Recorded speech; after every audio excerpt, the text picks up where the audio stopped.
Alex Abrantes, Group Creative Director at FCB New York. Welcome to Behind the Billboard. Thank you. Thanks for having me, guys. Well, thanks for coming. Excited Now, to be here. I can see a half of a face of a body I recognize. It looks like Dan Dawson is there with you in New York. Is this correct?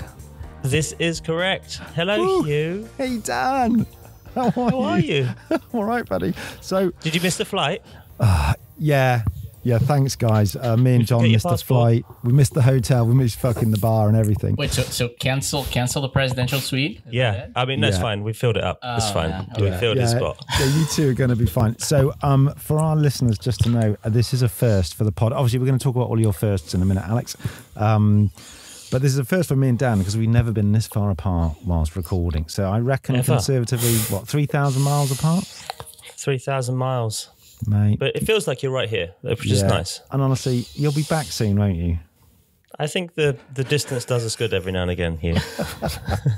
So, Alex, welcome to the show. That's the fun thing about that happened like during COVID times. Like this doesn't feel as weird as it should. Yeah. You know, I hate to be, completely remote. But what it proved is that we can do it, right? Which is pretty cool. It's definitely changed our work travel, that's for sure. Like, it's funny because I was thinking about this earlier and this sort of little, distance. We did it all the time and we did all our podcasts like this, but it wasn't quite as good as having someone in the room. But this is good, like you say, Alex, because there's half of the Billboard crew in New York. Well, a third. And then there's me and John, and the main powerhouse here is in London. So anyway, I just want to say, Alex, it's quite appropriate we're doing this first thing because your career, I spent sort of last 48 hours going through your work and you've done a huge amount of what we would call firsts, subverting categories, bespoking tech and winning awards along the way. So it's very nice to be with you on another first across the pond with you and Dan.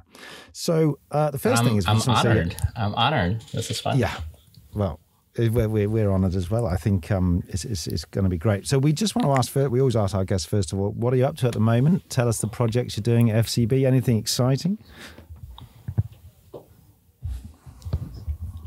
Well, we actually just wrapped a big Michelob Ultra campaign. So like Michelob Ultra's been coming like year after year with these campaigns that push those boundaries between entertainment and technology. Michelob Ultra is always their tagline. It's only worth it if you enjoy it. So we've always been pushing that. It started, these big efforts. Like before me, I wasn't part of Courtside. Like when the world, turned upside down. We're talking about COVID, and people couldn't attend the NBA games, and then the NBA did the bubble, and then Michelob Ultra came with the Courtside to finally to find a way to bring fans to the game. So it started there. Then the year after, we did McEnroe versus McEnroe. To highlight talk about in a bit. We will, yeah. Which is, to show that the enemy is that winning at all cost mentality, right? That like John himself would say that, I was winning everything. Why don't I feel amazing? So to show that balance, that joy is important for that. And then this third iteration we just finished, and we're actually like working on case studies and pushing the last bit of the work, which is going to be a documentary that is coming out, what we call Dreamcaster. Dreamcaster, it's the new iteration of what It's Only Worth It If You Enjoy It means, that we're adding accessibility to the platform. So what we did is the NBA is one of the major passion points for the brand. Michelob Ultra is one of the official sponsors of the NBA. So what we found out is that even though there's almost like 2 billion people that follow the NBA, basketball is especially hard game to follow if you're blind or visually impaired. And that's due to the nature of the game. The game never stops. It moves so quick. It moves so quickly. Even sports like soccer and that move constantly, but it's wider. It's a little slower. Basketball is very fast. It's very dynamic. There's no like plays happening in like football, like American football, that from time to time it stops and resets. And blind and visually impaired people can actually, okay, this is going to. There's some set of plays. I saw something in a soccer match in the in the kind of the disabled area where a father was taking his son through. He had a board that was the same kind of shape as the pitch, and he was kind of. It had obviously had braille on it, right? And he's moving his hand around the pitch as the ball moved, but that's giving him commentary. It's hard to. But that's the thing. Like with soccer, it's slower, right? You could do that. Yeah. You're like, oh, here's where the ball. How do you do that with basketball? There's 45 things happening at the same time. Yeah. So what we wanted to do is to develop technology that would be so impactful that could not only help blind and visually impaired people to experience a game of basketball without the help, without needing somebody like calling the play-by-play, and being actually able to understand what's happening in the game. Because like when you call the play-by-play, you understand, oh, there was a shot, there was something, but you don't, there's way more that happens. And we did that in partnership with this sports journalist. His name is Cameron Black. Such an amazing guy. He's from Kansas City. And so we brought him in, and the technology worked so well that he was not only able to enjoy the game, and experience the game, but he was able to call the game. So he called the first home game for the Knicks during the playoffs. So they called the whole thing live. We live streamed like the whole 2.5 hour game, 3 hour game. Partnership with MSG TV. So he was brought into the broadcast, and he provided commentary, like things that you're so used to hear and see from like regular broadcasters, but like this guy is doing that without seeing the game, and without, like, he was in his room, he was just like calling the games, like getting information. It was like a combination of spatial audio, haptics.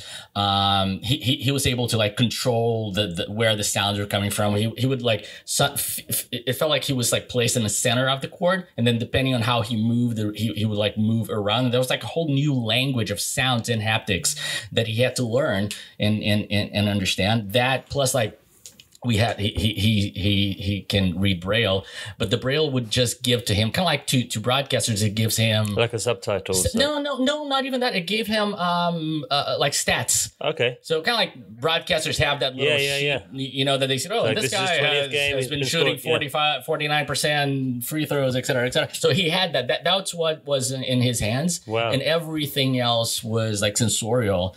So this is exactly what we just finished. When you have a client that believes in the power of ideas and the impact that this brings to their business, like selling the idea is not the hardest part. We always get to that point. It's like, okay, now how the hell do we do this? We're definitely going to get onto that when it comes to the Budweiser workplace. That was exactly one of those. It was like, hey, Dan, we have a great idea. Let's turn a billboard into a stage. How about that? Yes, I'd be fascinated. I'd be fascinated to hear about that from both of you two, because I wasn't involved. I found the only person on this team who's not been involved. I was actually down there. I think I met you very briefly. We had our picture taken behind that billboard, Hugh, for that very reason. It was. Right, talking of billboards, let's move on to the first segment, which is the billboard at the end of my street. And you did this full disclaimer. You told us you forgot to take a photo of it earlier on. I forgot. I'm so sorry. I will send a picture. I promise. What have you got at the end of your street, Alex? So don't be shy of telling us it's an absolute pile of shite, because that's sort of the point of it, is to talk about what is really out there in the real world. So you, just before we came on air, you talked about, is it a farmer? What was it? I don't know why, but like really, like where I live in Queens in Astoria here in New York, and I don't know if it's because I'm close to a hospital or what is it. There's a hospital there. That I got shit ton of like pharma ads for all sorts of, like, I don't know how like pharma. Maybe it's a really unhealthy area. It might be. Maybe it's time to move. It might be, exactly. But what I think it's so funny that then you have like those pharma ads, and listen, don't get me wrong, like pharma can be really, really, really impactful and do really amazing stuff. I just think that what is around me, it's not not great. Yeah. It's not that. It's just like somebody really happy and but it's big business here in the US. It's very, very different industry, heavily regulated in the UK, and you can't really advertise anything other than over the counter medicines. So here it's very, very different. No, it's different. You can but you have to disclaim it, right? Yeah. That's why like TV. That was one of the things that when I moved to the US, it's been almost 10 years now. That was so weird to me. And I was like, what's that? You know, why? Wait, you're talking about, you know, I don't even know what the things that they talk about. I was like, what is that? I didn't even know that existed. And they'd always say, talk to your doctor about this. I was like, you get to decide what drugs you're going to take. I was like, hi, doctor. I just did a stint. I've been at VML Y&R actually pitching for John Lewis, which has been quite an incredible sort of few weeks. But part of the process, I was actually put onto Bayer, and I worked on Canesten and Claritin, so various, you know, heavy duty pharma stuff.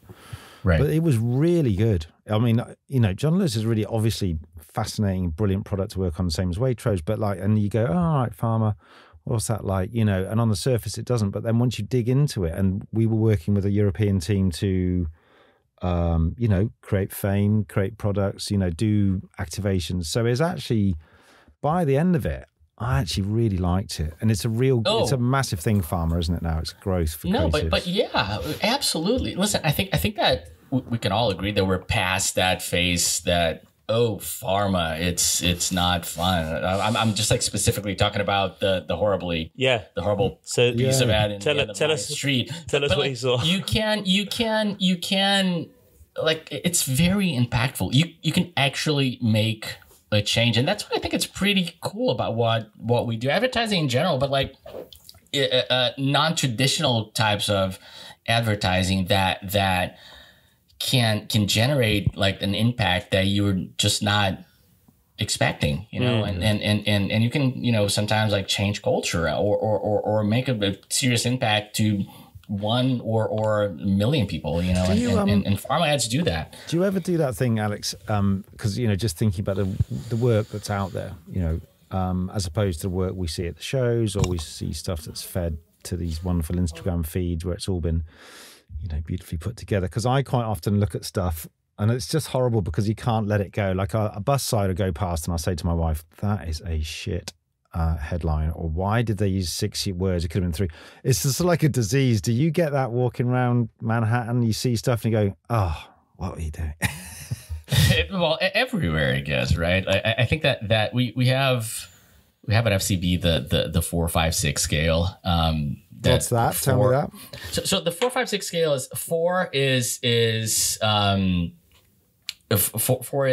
provocative work that makes you remember it and it really moves the needle. 5, it's not necessarily 4. 5 is better than 4, and 6 is better than 5. 5 is work that needs engagement. So, for example, Whopper Detour is a classic 5 that people needed to go to McDonald's to be able to get the Whopper. And 6 is what we call the never finished work. That it's that work that builds brands, for the your long measurement time. Metrics go on for years and years and years. But the scale goes from 1 to 6. 1 is damaging work, and then 2 and 3 is like where I say that most of the work out there lives. 2 is like, you know, the work that it's invisible, that you meh just goes, and 3 it's noticed, like it's decent, it's okay, and that's where most of the work is. So it's interesting to me that I've been at FCB for 3 years and change now, and sometimes I look at the world with a 4, 5, 6 scale in my head. It's like, that's a 2. Yeah, I remember there's a I'm sure you have your sort of rag over there, you know, for the advertising industry in England. It's Campaign magazine. It's been going ever since I've been in the industry, and same for Dan, I imagine. And people have their thing called Private View, where they review the work of the week. And they kind of do it through their critical eye. And some people do like a jokey thing and get their secretary or their assistant to do it, or they get their child to do it, you know, just to kind of freshen up the format. And I remember this guy, Tim Mellors, a very old school, funny guy. And he had the Mellersometer, he used to call it. And he'd have this thing like, you know, a 5 was like I don't know, champagne and caviar, and it all is really good. And then at one, it was a smell of gorgonzola proportions, and it was that I think gorgonzola gone off. That the absolute stench, and whenever I used to look at it, gorgonzola in the summer, yeah. And whenever on a subway train, and the thing is, it never left me because it wasn't just going, hey, that's a turkey or that shit. He used creativity to talk about how it wasn't. So whenever I look at stuff, I go, yeah, that's gorgonzola, that's bad.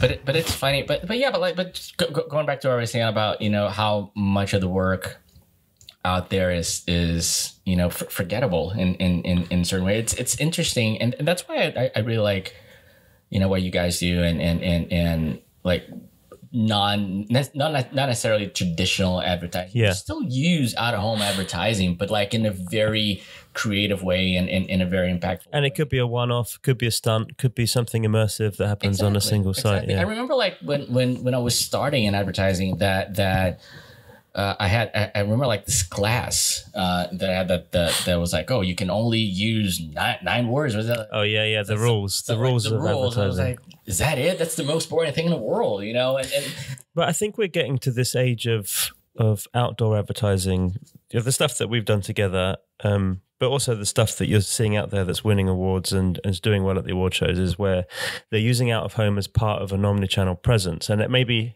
an out-of-home first piece, like a Budweiser thing. But it may be something where out-of-home features as part of something that can live on socially, or that can be an immersive stunt or something. There's lots more to it than just printing 9 words on a poster and sticking it out there for people to read. Like, I couldn't agree more. And I think that the secret is to be relevant in each of those medias. People talk more and more about, let's have 360 campaigns, but I think that intention is the most important thing. It's like not just like having for the sake of having a 360, but does it make sense? Yeah. And which, talking about Billboard for a second, it's like, what we did was a quick answer in a way to what the Brit Awards had done, not nominating any women to their best artist category. And when I talk about intention, like, well, we could have just created like an event at the park, and say this stage is going to be for women, but the use of the media and finding the right placement, that's what makes it relevant. For agreed. Yeah, it made it much tighter. So sticking with billboards and looking back in time, let's go back in time to your first ever billboard, assuming it was somewhere in Brazil. It was. Do you remember what it was? My first ever billboard. I'm not going to remember like my first ever billboard, but I remember one that was a fun thing that I did. Remember when postcards became kind of like this little media thing that people started they turned into mini things, and I remember I was like fresh out of school and like one of my internships and that kind of stuff, and I had like Chevy as a client, but like third tier Chevy, like the local dealers and that kind of stuff, and it was like all of the postcards were up on the wall, and it was to sell like this kind of like pickup truck that was called Chevy Montana or something. Anyway, and we did all of the postcards were rocks, like mountain, and at the top of the thing was a little postcard that was the thing. It's a little thing. Nice. Yes. No, so it's cute. So I imagine you haven't got a photo of it, so you're gonna have to draw that for us, and we'll put that into the deck. I have a picture of that somewhere, probably taken with a 35 mil. Yeah. Still the negative I somewhere. remember those. They used to be in they'd be in bars, and you'd be half pissed thinking, I'm going to get a lot of these postcards, and then you get home and you think, why have I got these postcards? And then you sort of I'm quite a big card sender, so I actually do kind of quite like sending he sends me birthday cards, Christmas cards, just a card for the sake of it. He's just he's a big... I'm very loyal. My mother was like that, but I remember... It's very lovely. I remember, so just as a quick aside. I send him nothing, but I just like... Yeah, he's like a bastard. Well, he's all digital. He doesn't care. It's like a text and that's it. But I remember when I was at... Amazon voucher. Yeah, sure. I remember I was at BBH and I email. This is how long ago this is, right? So this is those postcards were up, and then email had started, and I got really sick of email for some reason quite early. So I just wrote this postcard, and right in the middle and really small, it just said "death to email," and on the back you could send it to friends. And I thought it was pretty funny, and actually got it into all these postcard things in bars. And then the team who live next door to me, Claudia and Verity, very good creative team. They wrote these spoof letters to me going, "Oh, I really loved your idea. So creative. You're so clever." And they sent me about like 5 or 6 of these things. And I was going around going, "Look, guys, everyone's really responding to this thing." Fucking bastard. It was just awful.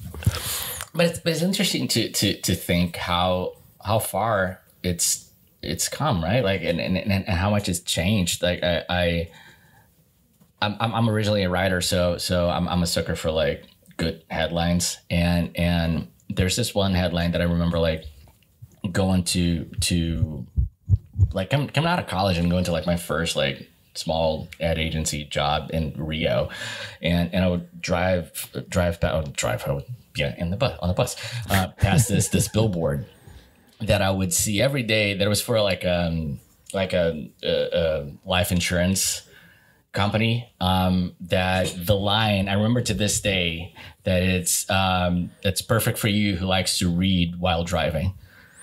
And it's such a smart thing to me. Nice. Stuck to me. I don't remember. It's been years at this point, but that was always like, and that was to me back then, like 17-year-old Alex was like, wow, that's so cool. But then look how far we've come. That was the headline, you know, but I think that the thinking, you go all the way through to the Oatleys and the Spotify's and the just simple, for sure, copy driven ads. So it's such a fun way to make people stop and look at a piece of out of home. Yeah.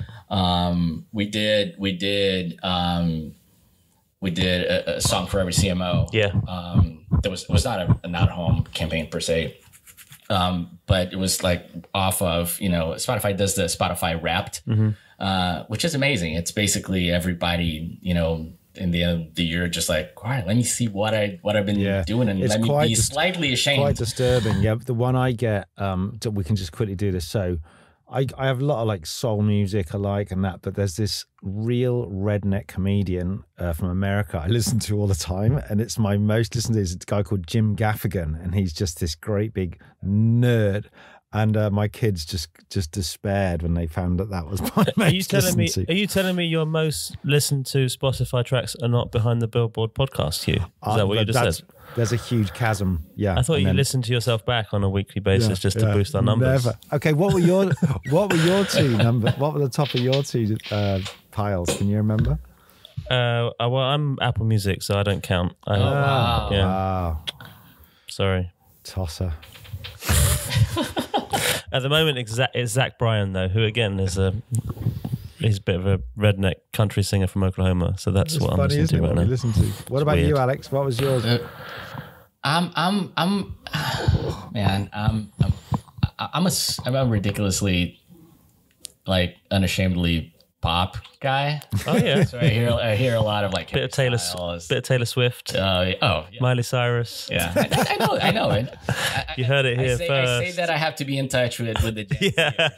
It's so that I can write ads that are suitable for them, right? Sure. That's funny. Right, let's move on to the work because we're going to run out of time. Yeah, but just like to finish the thought, and like go on, you know, so. Like those like 9 words on a piece of Billboard, and then I remember like seeing I think it was like HBO Voyeur. I think that HBO Voyeur kind of like unlocked something, not just to me. I think that for many people in advertising at the time, I was like, oh shit, there's other opportunities out of home. Yeah, different world out there that can be done, and that. To me, was a real game changer. So I remember like HBO Voyeur as one of the, it's not the first ones, but like an older. It's been almost 20 years. HBO Voyeur. Yeah, it's been what 2005, I would say.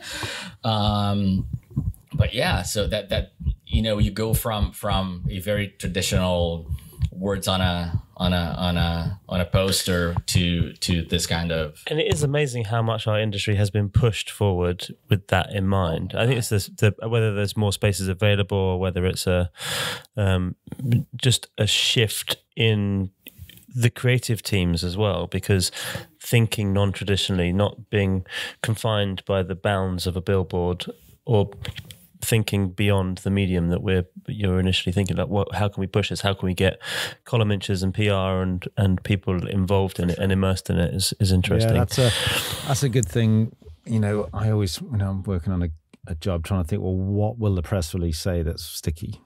What's going to be like the thing that isn't just like every other thing out there. Right. So listen, Alex, we're going to talk about the work now.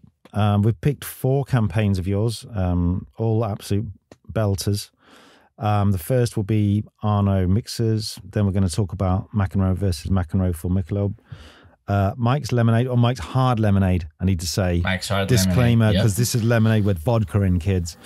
Yes. And I love that campaign. So it's lemonade ads that appeared in beer ads, which is just a brilliant idea. It just makes me so excited thinking about that. And then we're going to close on Budweiser. And we're going to talk about that in depth, hopefully. Fantastic use of out of home. I think you and Dan were just doing a little chat about it earlier. And obviously I'll need to talk to both of you about it because, full disclaimer, Dan was involved. And John I get to get interviewed by you finally. Yeah, what a fucking it's horrible only taken thought. 58 episodes. It comes full circle. Yeah. So, Alex, I want to ask you, we're going to talk about Arno mixers. So this campaign on your website, it's called Ugly Parents, Beautiful Kids, the perfect mix no matter the ingredients. So it's very, very funny. For our listeners who may not have seen this campaign, could you describe it for us and just give us a bit of background? It's such a ridiculous campaign. I was still back in Brazil. I was in Sao Paulo at the time at Publicis in Sao Paulo, and it's this campaign for Arno. Arno, I don't know if people know what Arno is kind of like a kitchen brand, Cuisinart, exactly, yeah, like a kitchen brand type of thing. And they had like this mixer that is not quite a blender, but it was a mixer, and they wanted to say that it was so super powerful, like a handheld blender, right? Handheld mixer, exactly. And they wanted to show, and they want to say that it was like super powerful, that it was almost like as good as a blender, and et cetera, and et cetera. So the campaign itself, like I said, it's called Ugly Parents, Beautiful Kids. And it's one of those, what I think it's so ridiculous and so funny about that, it's based on a true insight. We kind of all know somebody, who's like, wait, is that your kid? That is so pretty.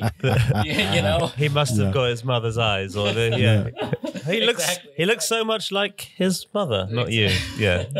But that's what it is. It was like the campaign was just like pictures of parents that were, not the norm of beautiful. Maybe visually challenged.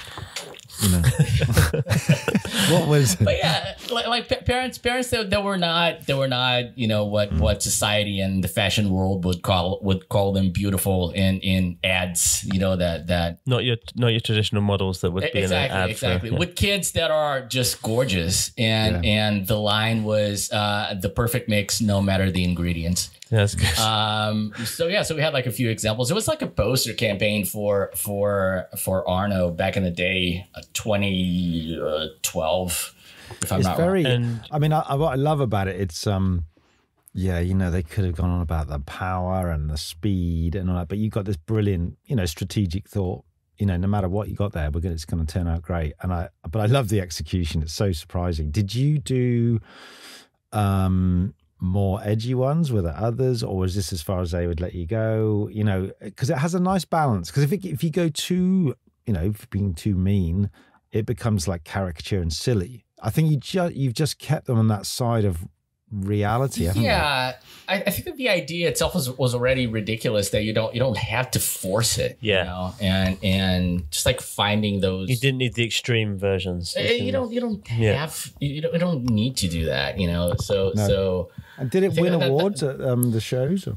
It was my very first Lion in Canada. It was a bronze. Wow. Fantastic. I was so happy. That's so good. So good when you that feeling of the first bronze. It's like a drug, though, right?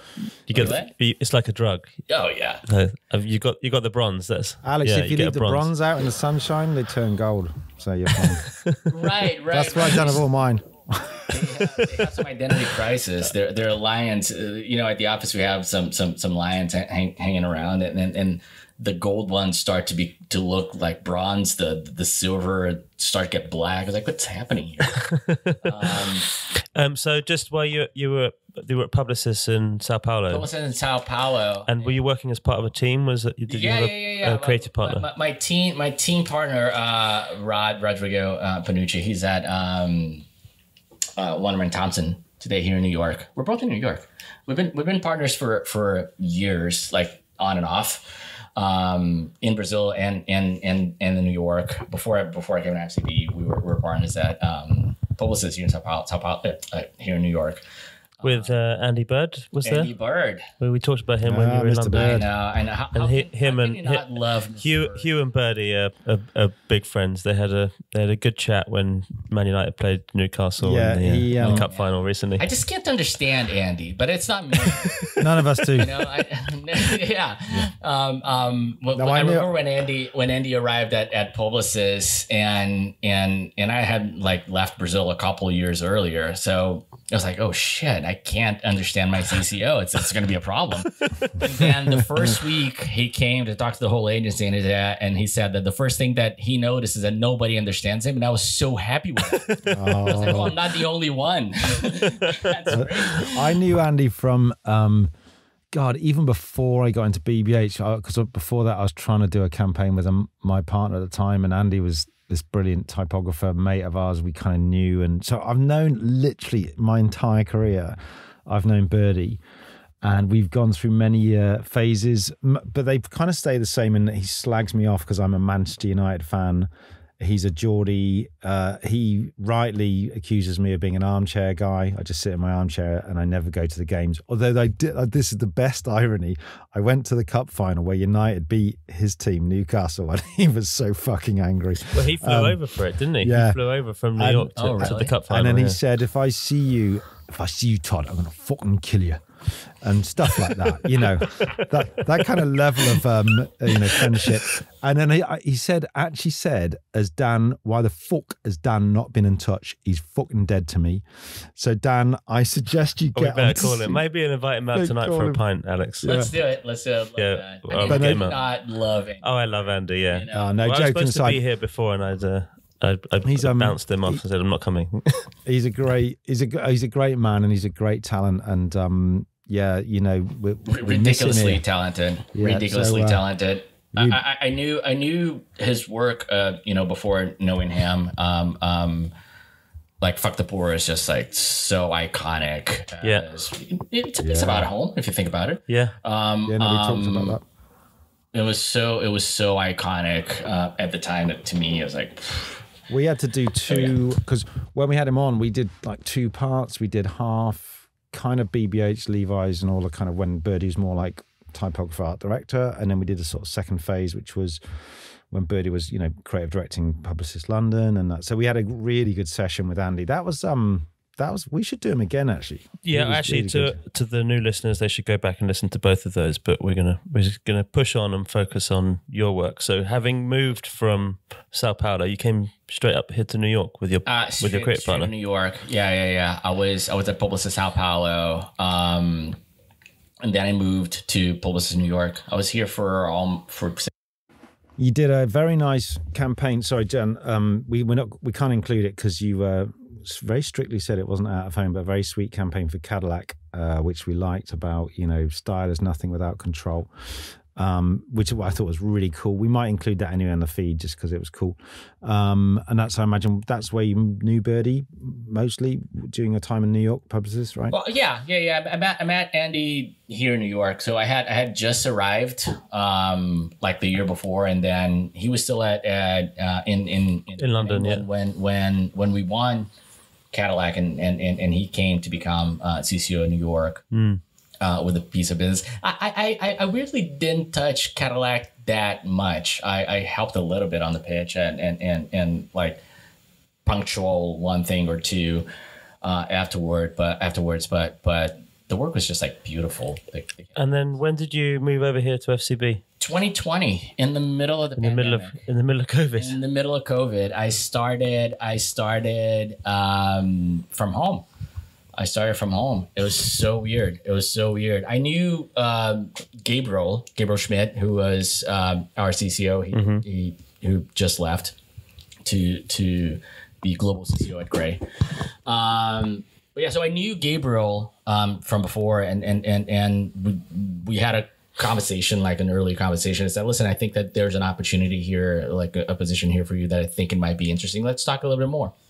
Great, let's talk a little bit more. The world is going to go home for quote unquote 2 weeks. Yeah. and we'll keep talking for sure. And then, that happened. And I started from. Sorry, what happened? I don't remember. What was that? That was a little thing. That was a little thing that everybody stayed home for a while. Oh yeah, I remember. But yeah, so I started FCB from home, and it was not until like after a year in or something that I started like meeting people face to face. Yeah. So, do you know what's quite funny about this is because the campaign we are going to talk about is real McEnroe versus virtual John McEnroe, and you are experiencing a virtual time there. Maybe that kind of embedded somehow in your brain or your creative team's brain, because this is a phenomenal piece of work. I've been looking at it over the weekend and more today, and I keep looking at it and I can't fucking work out how you did it. So you don't need to go into the whole tech spec stuff, but I suppose 3 questions about this, which you can answer take as long as you want. But how did the campaign come about? The idea. What were the technical challenges, and what was it like meeting John McEnroe? Yeah, don't worry about the technical thing because I don't know shit about tech. But just you can make it up. We're gonna need a couple more episodes to talk about the technical challenges. And then, well, maybe just tell us like how you came up with the idea and what was it like to meet John McEnroe? Because that would be the thing I think we'll be listeners would be interested. Yeah. So the idea itself, it's the starting point. It was something. Again, it's like a true insight. People always talk about who is better, LeBron, Michael Jordan. There's always those conversations, and going back to what Michelob Ultra it's been doing. I always say, like, going back to it's only worth it if you enjoy it. The thought was like, who would be better? Serena from today or Serena from 2020? Who would be better? Not only like Jordan versus LeBron, but like, would 98 Jordan be better? Beat 93 Jordan? How would those guys work? And I always go back to like Back to the Future, and John himself said that. I was like, I feel like I'm in Back to the Future while he was doing that. But the idea came out of that because and then going back to it's only worth it if you enjoy it.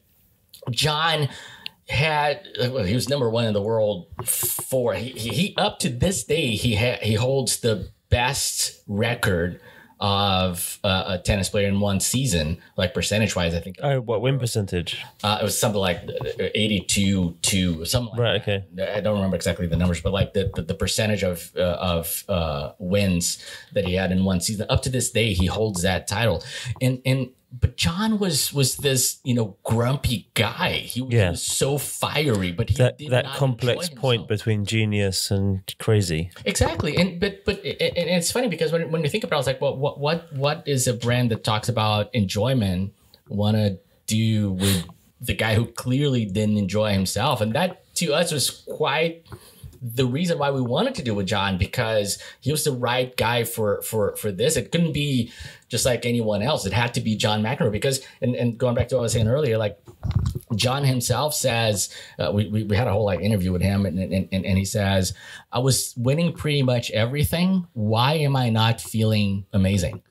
And like back in, we're talking about what, like late 70s, early he was active like from late 70s to even like early 90s, but like so late 70s, early 80s, you don't really talk you didn't really talk about mental health. Yeah, that was just like something. But it's been the same in so many sports. You think about Maradona, Argentina. You think about George Best.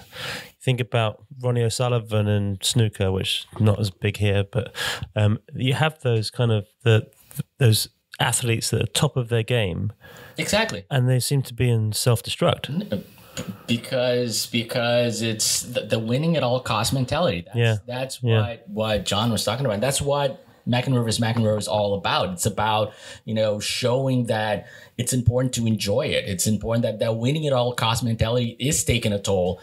Obviously in pro athletes, but on your everyday life, that type of mentality, is harmful. Did you, I love this because it's it's sort of a conversation which isn't just, exclusive to creative department. It's like pubs and bars and restaurants all over countries, all over the world. Like, for me, it would be like young Ronaldo versus Ronaldo now, probably not Ronaldo in the Saudi Arabian league, but, it's a kind of classic sports debate.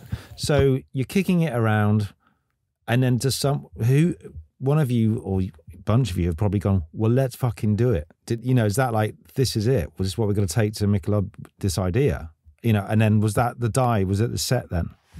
But that's what it takes. I think that those types of ideas need a lot of people to really want to do it, because it's very easy to kill it. It's, we can't do it. Oh, it's too hard. Oh, the tech doesn't exist. So I always, when people ask like if there's like one thing that I always take from that project is like choose the right partners, and that goes from like within the agency to vendors, when you go to a production company, when you go like to your clients, and you need everybody to be really wanting for it to happen. And the clients are amazing. Ricardo Marquez, who's VP of marketing of Michelob Ultra, he bought it like instantly, and he was so excited about it. And we're like, how are we going to do this? Like, I don't know, but we're going to figure it out. But he was so excited about it because it made sense. It was like taking his brand and the whole team, thinking like it's about like taking the brand and making content, like real content with it. It's like McEnroe vs. McEnroe became a show. It was a 1 hour piece on ESPN, but like other brands bought ads in an ad, a Michelob Ultra ad. If you think about it, so that's what it became. Like it was. So tell us how it's brilliant. I love the setup. But then, how did you? Am I right in thinking that McEnroe, the McEnroe of today, went into, you built an installation, and then he was hitting a ball against, I'm being thick here, like a wall of fog, and the fog was programmed to reply as if the younger, tell us about that a bit. You need to lift the curtain on a little bit of the tech for Hugh, because it's gonna. We've spoken about this before, so I kind of know. But that was the biggest challenge, because you can't just. How do you have a screen to project the young McEnroes that the ball can go through? That was the biggest. How do you do that? And not only that, how do you throw the ball back at the right pace? At the right pace, you can't just like put somebody on the other side, turn off the lights, and like, oh, you're gonna be playing against this guy. You gotta. Although that's not to be. You know what? That's not a bad idea. I bet someone along the process went, fuck it, just have that guy, just knock it back. Let's get Nadal. Let's just get Nadal back there. It's not McEnroe versus McEnroe. It's McEnroe versus that guy in the dark. That's the cheap version. That's not ESPN. That's like Channel 5 in England. Okay, go on, tell me then.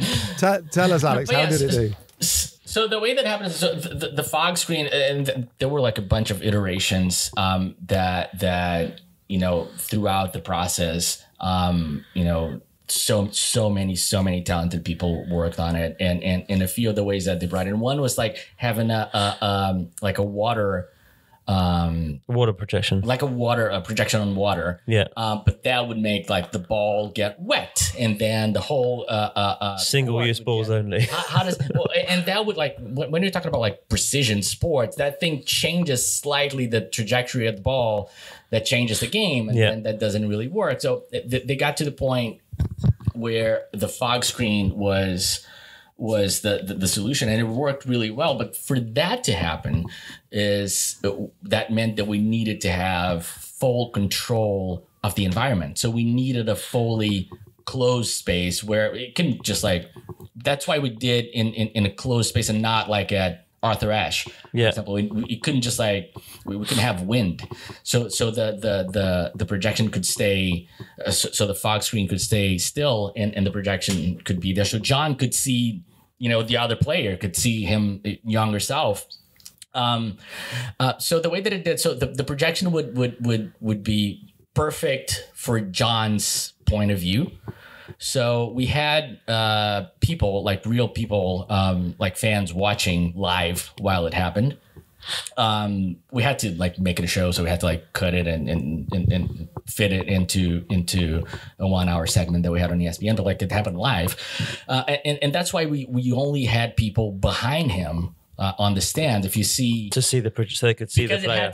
So for you to be able to see it, you have to be behind him, which helped because like, and it's kind of a classic TV angle, isn't it? Exactly. So it helped because of that, but that's why we didn't have like the full stadium.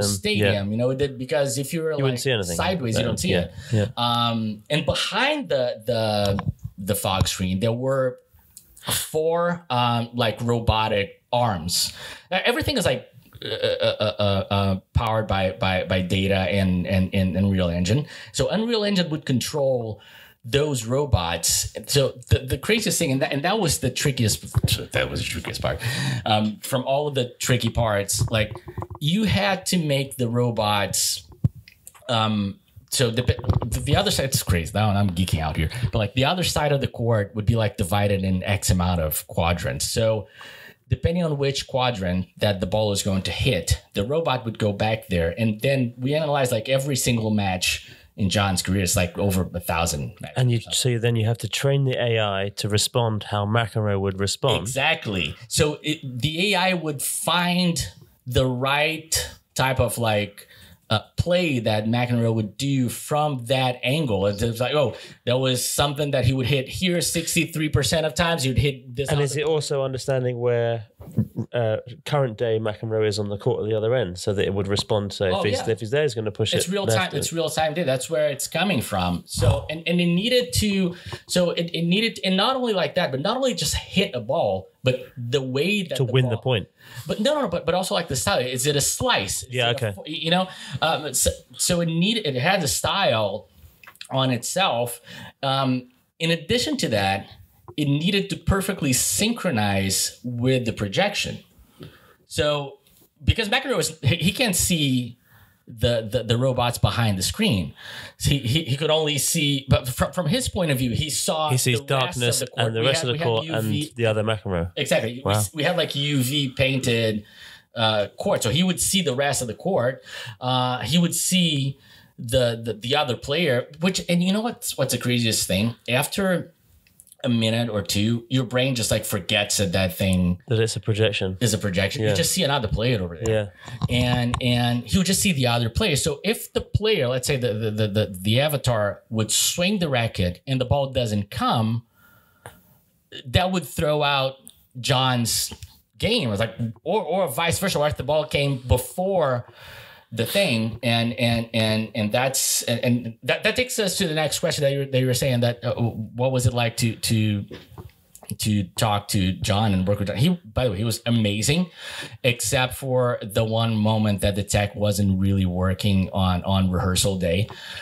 that wasn't really. So you got access to the John McEnroe losing his shit moment, which everyone wants to witness firsthand. I got scolded from John McEnroe. Oh, yes. That's what you want. The tech wasn't working. It was the exact sync wasn't right. It was like 0.00 something, But for someone who's highly tuned to a responding player, perfect. It's not perfect. So he was feeling frustrated, and until they calibrated, okay, now it's right. Yeah. Okay, great. And then he was good. So, did he shout, "You cannot be serious, Alex? What the fuck are you doing with the calibration?" He'd never said that. He never said that, but he changed. He really changed. He's such a chill dude. He's still fiery, but he learned to. But that's kind of the persona as well, right?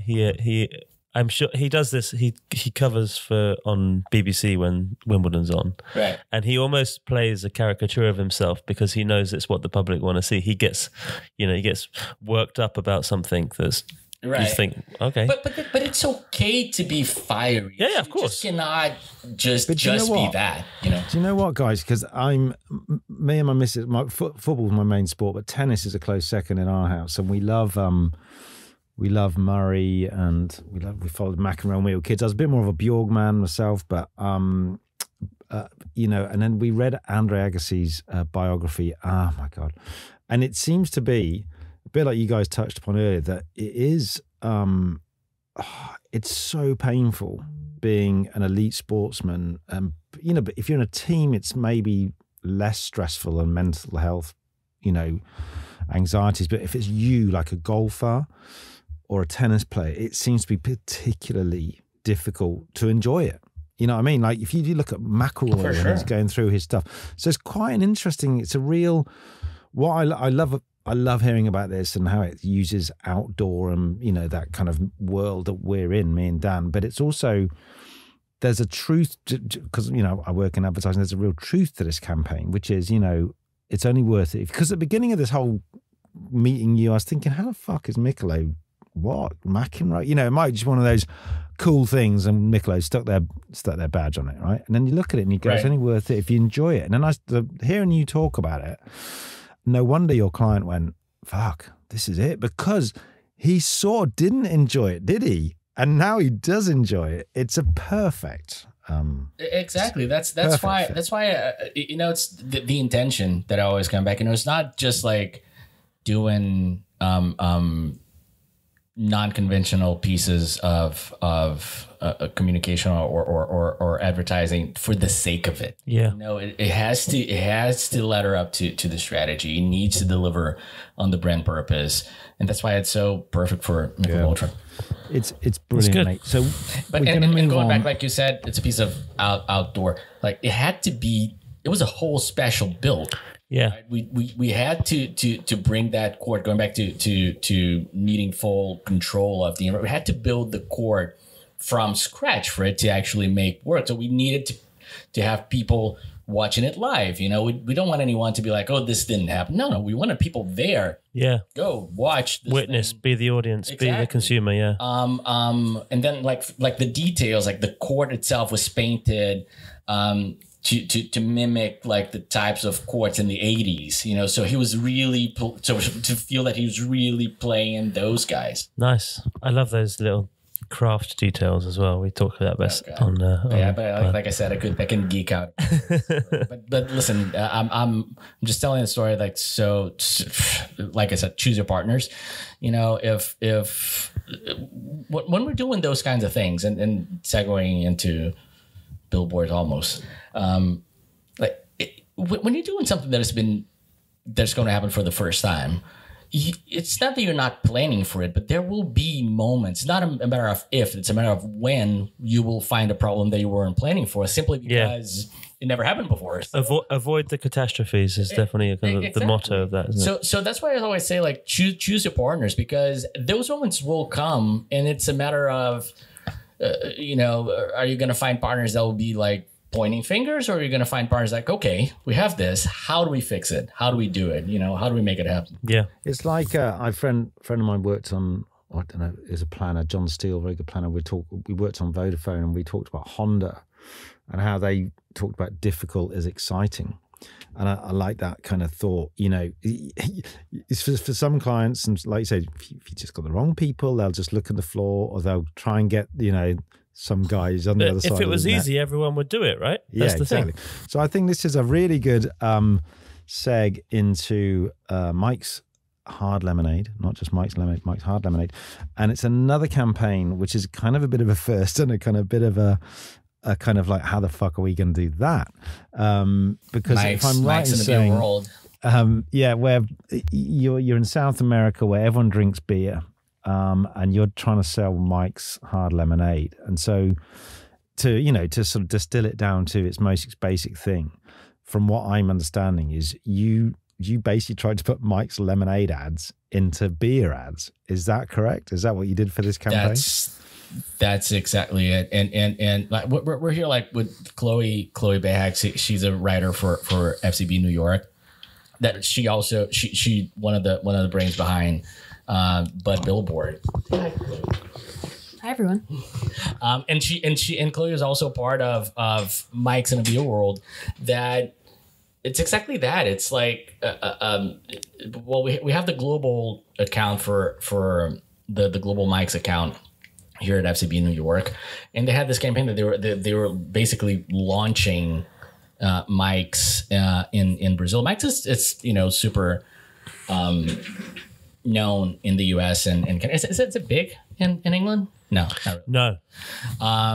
But not at all in. We've only just got hard seltzers in the UK. So not at all in South America. People have no idea. And you're talking about hard lemonade. That was something interesting because the concept of hard lemonade or hard drinks and soft drinks, it doesn't really exist in Spanish or Portuguese. So calling it hard lemonade, people just like. Yeah, and in fact, if I think back to kind of maybe 15 years ago, there was a movement for alcoholic lemonade. Mm-hmm. They had. Do you remember what it was called, Hugh? The one they launched in the UK? Two Dogs? There was a few. There was Hooch. Do you remember that? Yeah, I mean, there was. But it never really took off. And they kind of fell into that, what we call the Alco Pops category in the UK. Right. And the kind of younger drinkers were drinking them for sure, kind of 18, 21s. And it kind of, I think it's kind of fallen off a cliff, really. But looking, thanks for sending this crucial slide, Alex, because otherwise, I mean, a lot of your work is category busting. It's brilliant, and that's what we want. But also, obviously, we need to see the outdoor stuff or how it appears, as a billboarder in the outdoor environment. Absolutely, the McEnroe thing is just staggering how well that uses the outdoor world. And I'm really pleased you sent this slide through, because I'm just looking at like the second image, and it says Bud is here. It's an ad for Bud, and then really clumsily next to it goes Mike's too, and there's a picture of a Mike's can. I mean, it's so stupid. How? Sorry, Chloe or Alex, please tell me, how did you go and fly post that stuff up? Did you get Bud to buy into it? Did you buy it and then give Bud the ad? How do you make a lemonade ad appear on a beer ad?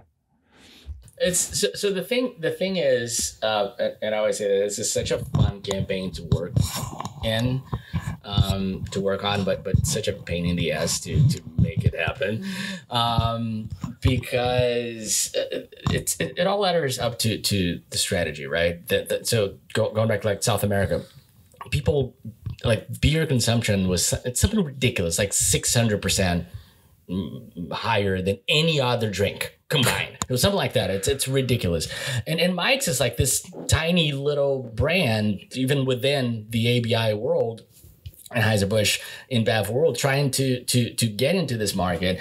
And what strategy realizes that people drank beer just because that's what people did. That's more like a cultural aspect. Like you go to a barbecue, you go to a party, you go to your friends, people just like they bring beer, and then people end up drinking beer because that's all they have. Not that's necessarily what they want, especially like younger drinkers. We're not talking about, I'm going to drink a Bordeaux, like younger drinkers. And what Mike's wanted to say was like really position themselves as, hey, it's okay if you want to drink beer. Mike's is very inclusive. Like the whole brand ethos is very inclusive. It's okay.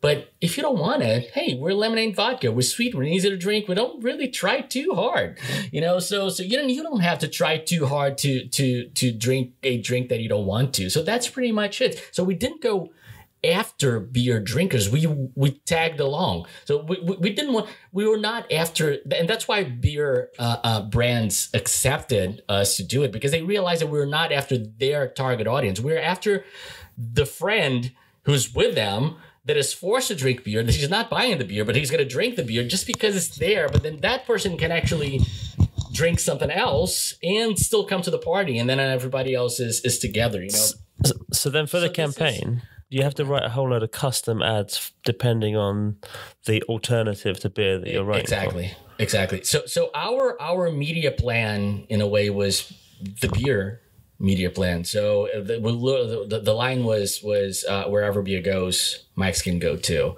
and that had to be translated to Spanish and Portuguese. But and that's what it was. So it started with films like TV, online video ads. So what we would do was we went to beer ads, and we would put a mics in a beer ad. So there's a Budweiser, because like it's like real life. If you think about it, like you go to a party, you don't see everybody drinking the same thing. But if you go to the ads, everybody's drinking Budweiser, the same. It's like, well, let's make it look like real life. But if Budweiser are buying the media, paying for production, where did you must have gone in and created a partnership with them, or said, how are we going to do this? Yes. Yeah. Exactly. Because they're not owned by the same.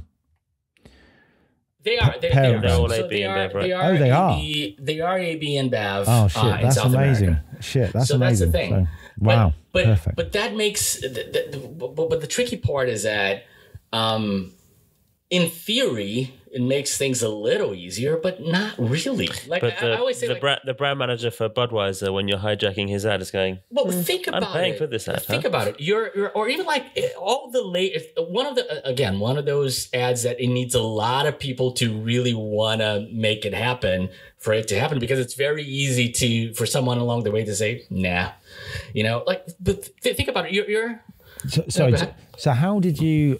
Because I remember I was at BBH and they tried to get like Lynx and Levi's to do. This is like ages ago. BBH were always ahead of the curve, and they nearly did this thing where they got Lynx, Levi's, and Boddingtons all in the same ad. Do you know what I mean? As a kind of like, what the fuck's that? right.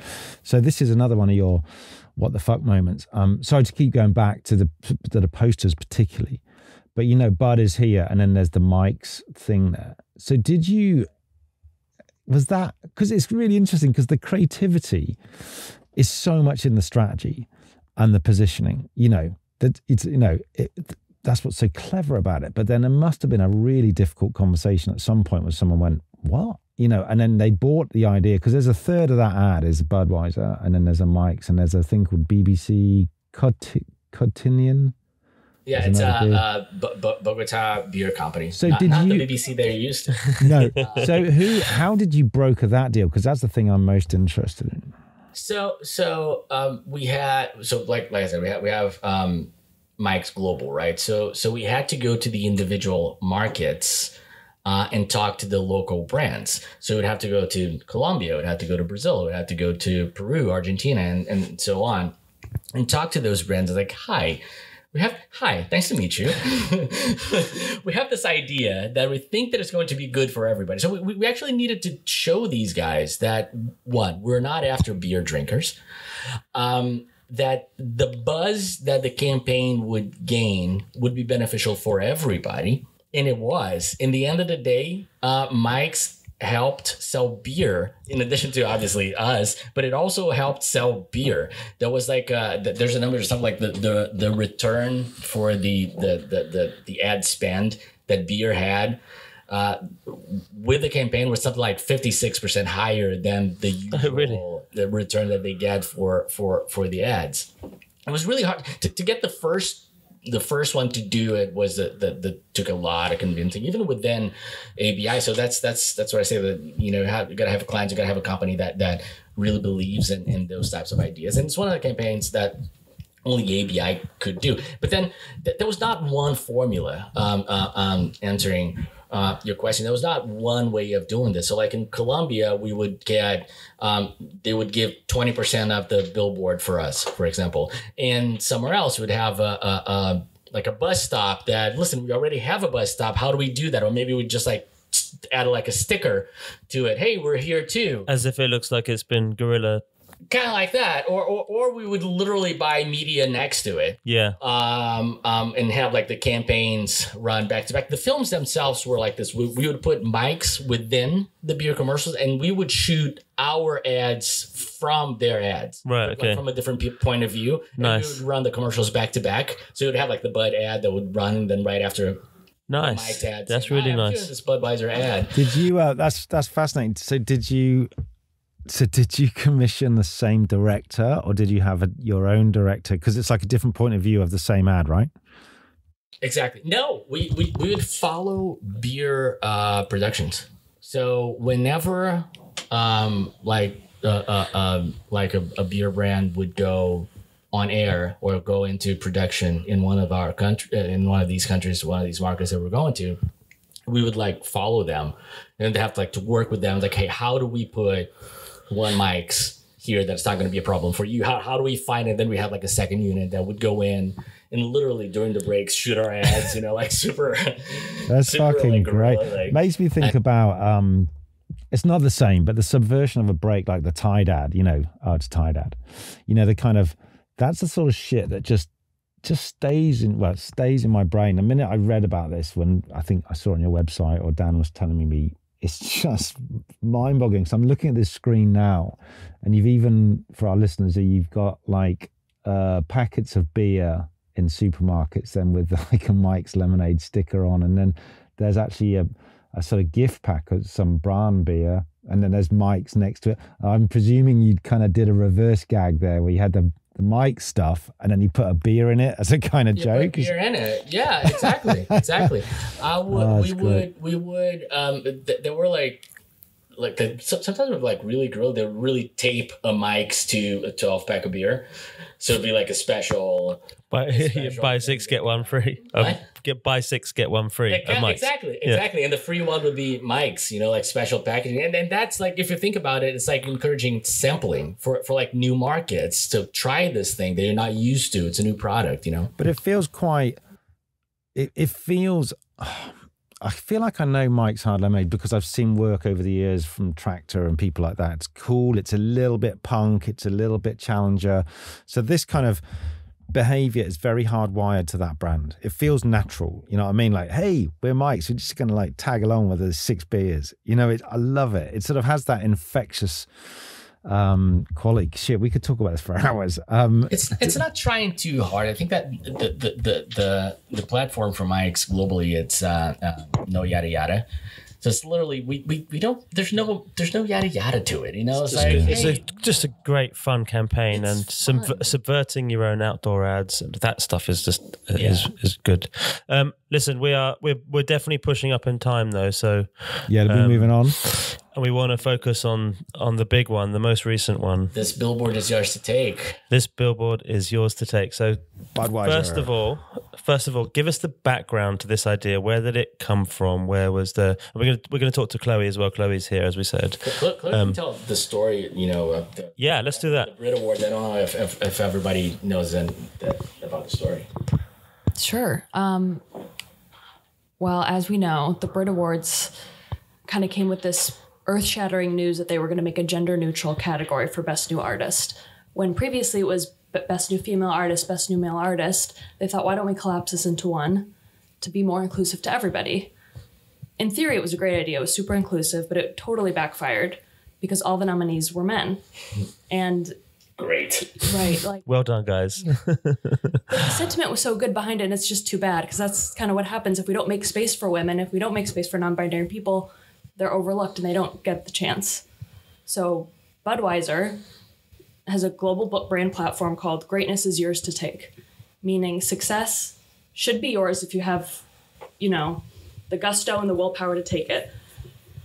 So Budweiser saw this as an opportunity. We need to make space for these people that didn't get space.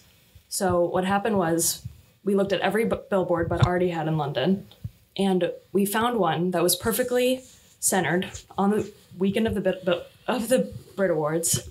In all the chaos, all of the parties, where all these music producers, all these agents were staying in all these hotels. And we're going to make a stage for these people for that weekend when, the Brit Awards didn't give them a stage themselves. Sounds pretty simple. Nuts.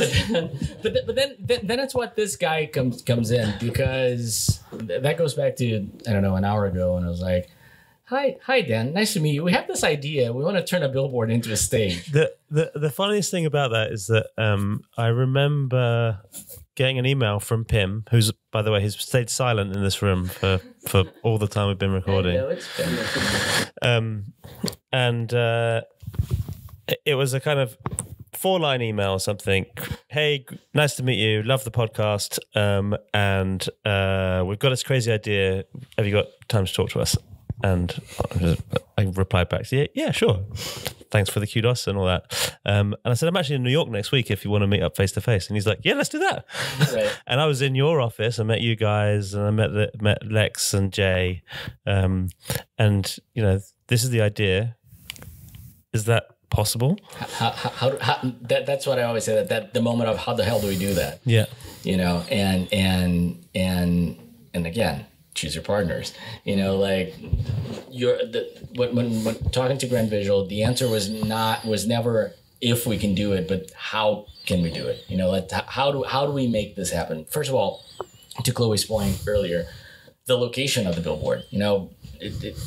Where can it be? Where's the right place? What's the right billboard to find? What's the right location? What's the one that is going to be closer to that's actually going to be relevant? Because you can just put this, and we played with the idea of different locations. Could we use a billboard at the O2 Arena itself? But then would it make the right impact? Because we wouldn't be able to be where music producers and anyone who's actually anyone in the industry who'd be able to see these women and up and coming talent. So it's not just we didn't put Lizzo up on that billboard. No, they were unsigned talent. Exactly. Talent that extremely talented, but that didn't really have their big breaks yet. And where do we put it? And having this partnership of finding the right place of okay, this is the right area to put it, attracting the right eyes of the industry, giving a stage the day before the Brit Awards, and then streaming it at the Brit Awards the next day. Yeah, it's literally putting the women at the stage where they've been denied. Exactly. And having a chance to Can I ask to the right people. Quick question. Go on. Quick question from my side, because I haven't obviously been involved, but I did come down. Do you remember? And I met you, Alex, and we had that photo down behind the billboard. But what I'm interested in as well is, so Budweiser were going to do something anyway. Is that right? And then you heard the news that they hadn't shortlisted any women. Is that right? And then you acted. So that must have been hell of a, regardless, it was a hell of a ride, because you must have gone from the minute you saw the shortlist going, well, where the fuck are the women? And then you go, right, you went, we're going to make our own stage. That must have been really quick and stressful, right, to try and make that happen. Right. Exactly. But what Chloe was saying earlier, it's the brand platform, right? It's Greatness Is Yours to Take is Budweiser's global platform. So the brand itself, exactly. So the brand itself, the billboard was one of the examples, but the brand itself has a whole platform of giving a global stage to up and coming talent, to talents that it's not necessarily had their big breaks or to have that chance. It's a really tough industry out there, and Budweiser championing greatness for those who are bold enough to take it. That's why I think that Billboard is so right for this idea. It's not just hey, we're gonna get up there. No. Like you said up front, it's not like we just went to a park and took a pavilion and said, "Here's a stage," and create an event. Right. To do it on a billboard, somewhere highly visible, somewhere that's the public can see, that's boldness. Exactly. Backed by such a big brand. Yeah. Already getting eyes. Yeah, exactly. How long did it take? Oh, sorry, Chloe. Go on. Hold on, Hugh. Go on. Oh, sorry. I was just saying, I remember when the news broke, it was a Saturday, and Lex called me. He's like, we have news. And we read the headlines, and we're like, I think this is it. We have to do something. Budweiser has to do something. Yeah. Especially because, like Alex said, they champion underrepresented and undiscovered talent, but they've been doing stuff in the music space forever. It was such a natural moment for them. Yeah. I'll tell you what's quite interesting, because what I love about this is the audaciousness and the will to make it happen. Because you could have gone, okay, let's run an press ad on the day going, hey, no shortlist, but go to this link and see some upcoming artists. You could have done that. Or you could have done a press release, but you went, fuck it. No. we're going to go and get a billboard. We're going to go and get Dan Dawson and those lovely guys at Grand Visual. And I mean, but it is, joking aside, it's phenomenal how quickly, and you look at it and you just go, it's so well put together. And it's such a great idea because you go, I mean, Dan and I are always talking about, you know, great use of outdoor and what's new and different. And I've never seen, you know, a billboard used as a stage to break talent, let alone then by subverting a big award. Like that on itself is a great idea, you know, billboard as a stage to launch a, you know, because it lends itself, it's like a Glastonbury stage, something. But then you go, no, but then you did it. And I think that's what gives it the total edge, is that you did it because the Brits didn't. And I think that's why exactly. We gave a stage to women when the British award show in Europe didn't. They were very talkative about it. That we're going to create a gender neutral category, which is awesome. But then they only nominate men. Like, how neutral is that category? You know. So we it's a joke. So I mean, saying, yeah. It's so farcical. I mean, it's a sort of endless debate, isn't it? This sort of shooting themselves. Obviously, for listeners, we're going to put the images from of all of your campaigns, including this one, on the feed. But I think we'll also put up the video for this one because it's super powerful to explain the entire story and to hear some of the music and it worked. Yeah, like we got. I don't know if people know this, but like one of the artists that was bold enough to get up on that stage, her name is Michelle, her stage name. She got signed. She got a single produced by Cobalt. Like Cobalt, those guys do The Weeknd. They do Paul McCartney, and they signed someone. They got a single with her. You know, she was on Abbey Road the other day. It's like ridiculous, you know. And so she went from like busking. Yeah, she's used to. I remember on the night she's telling me she performs in the street. Yeah, performing out on the street like around the world. She would go to like different places outside of Britain. She went to Paris and that kind of stuff around the world. but she was a busker to get on a stage and then all of a sudden she's like in the studio recording with Cobalt. So it's pretty awesome. You know, all of that talent like had results for individually. It's funny, isn't it? Because like if that shitty thing hadn't happened, in a way, a good thing's come out of it, right? You know what I mean? Like, so you've made this thing through the brand, your client, and everything. But it's turned out good for certain. There's goodness that have come out of this stupid mistake by the Brits, you know.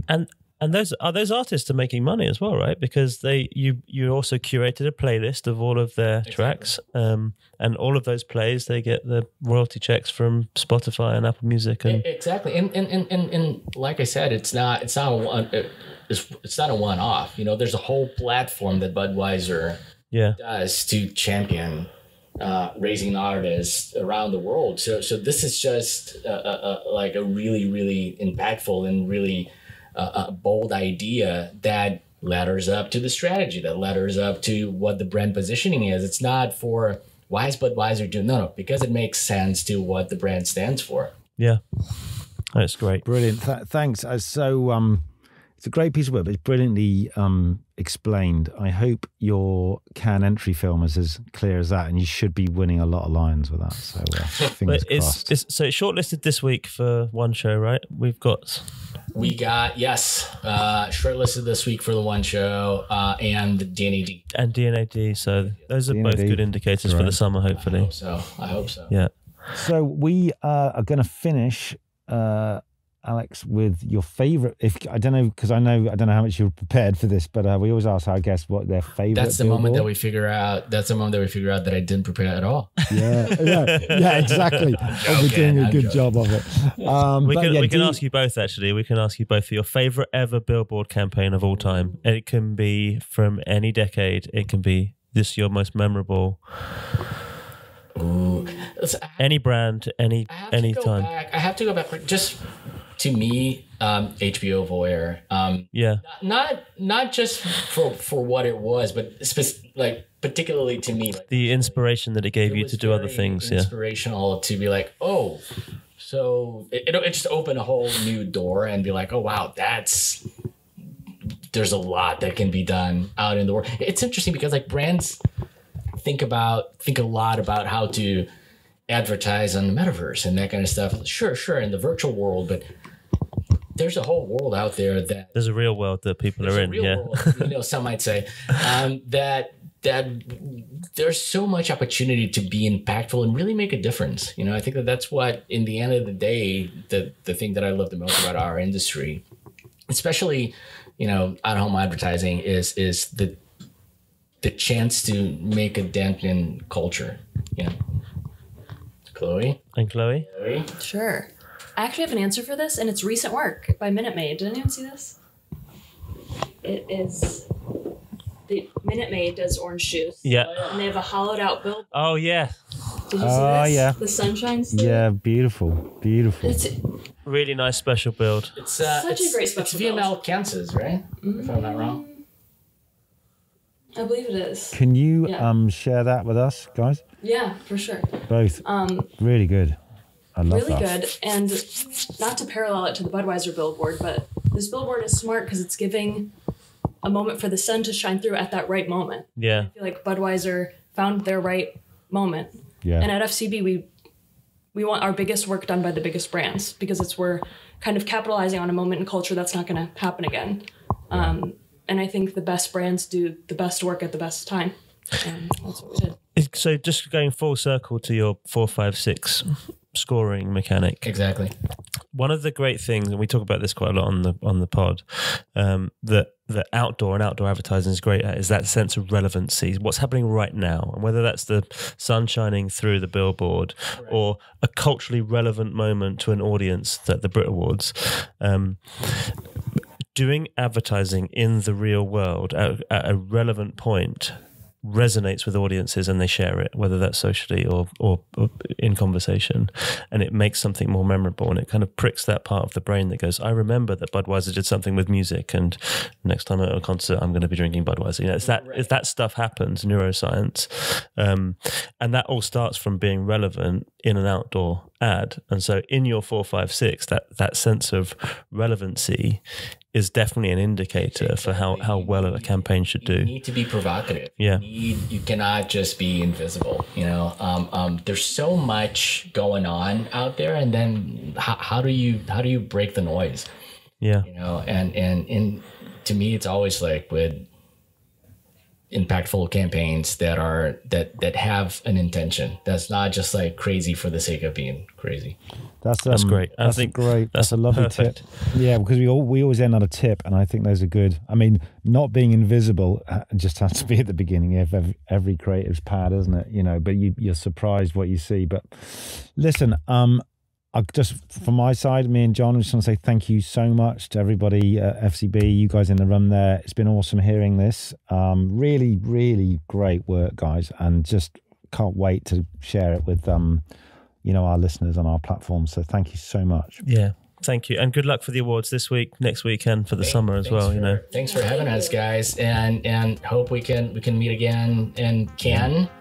We'll be sipping rosé. Oh God! Hopefully, with some metal around us. Can't wait. Thanks again. Thank you. Take care. Bye bye. Wow. What do you think? Great.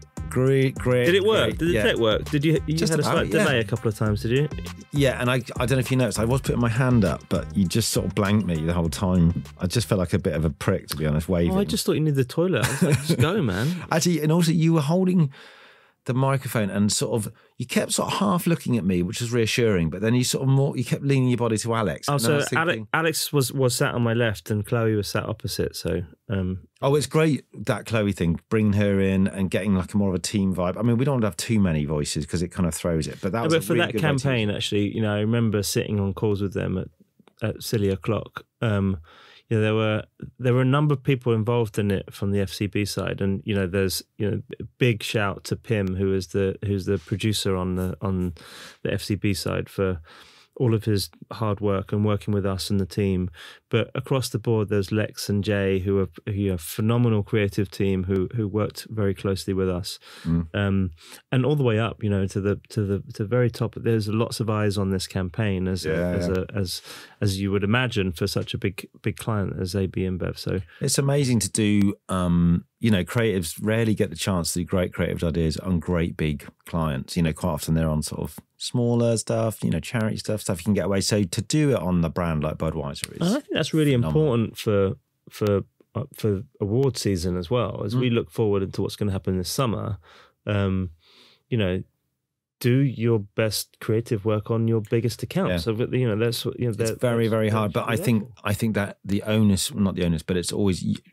Alex talked about it, to be in the right team, you know, not just to get a client to buy into this really audacious idea, which it was, but then also to surround yourself and your client with the people who have the same vision, rather than I'm not sure if we can do that, like a kind of give it to me. I mean, look at all the great work that that was happening with Burger King, with, you know, a very dynamic CMO. You have someone who believes in the power of creativity and is investing in that all around the world. What you're now seeing from Anheuser-Busch is exactly that. A marketing team who are believing in the power of creativity. And if you think about Michelob Ultra and McEnroe versus McEnroe, which is just absolutely mopped up at the one show last week, and the stuff like this, the stage is yours to take.